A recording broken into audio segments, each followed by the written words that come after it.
حکومەکانی کڕین و فرۆشتن.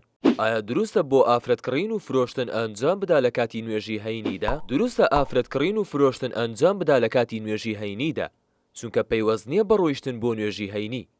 بەو مەرجەی کڕیارەکە یاخود فرۆشیارەکە لەو کەسانە بوو کە پابەند نین بە نوێژی هەینیەوە، وەکو ئافرەت و منداڵ و کەسی گەشتیار.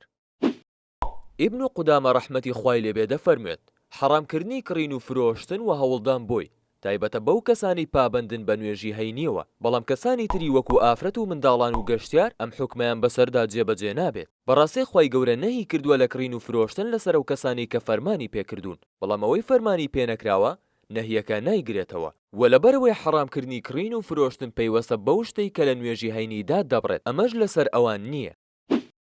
جا ئەگەر بێت و یەکێک لە فرۆشیارەکان فەرمان پێکراو بێ و بەڵام ئەوەی تریان فەرمان پێنەکراو بێ، ئەوە مامەڵەکە حەرامە بۆ کەسی فەرمان پێکراو و ناپەسەندیشە بۆ فەرمان پێنەکراوەکە بەهۆی ئەوەی یارمەتی یەکتریان داوە لەسەر گوناهێک، و دەکرێت ئەویش حەرام بێ بەهۆی ئەو فەرمایشتەی خوای گەورە کە دەفەرمێت وەلا تەعاونوا عەلە الئیثم والعودوان.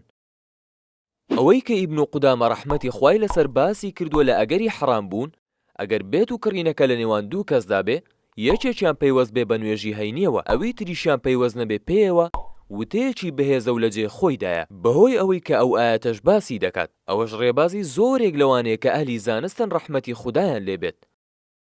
و لە ئینسکلۆپیدیای فقهیدا هاتووە ئەگەر بێت و نوێژی هەینی واجب بێ لەسەر یەکێکیان جگەلەوەی تر، ئەوە لەم کاتەدا مەزهەبی زۆرینە لە حەنیفە و شافعیدا دەفەرموێت هەموویان گوناهبارن، چونکە یەکەمیان گوناهی ئەوەی کردووە کە ئەو نەهیەی شکاندووە، ئەوەی تریشان یارمەتی داوە لەسەر تاوان و گوناه.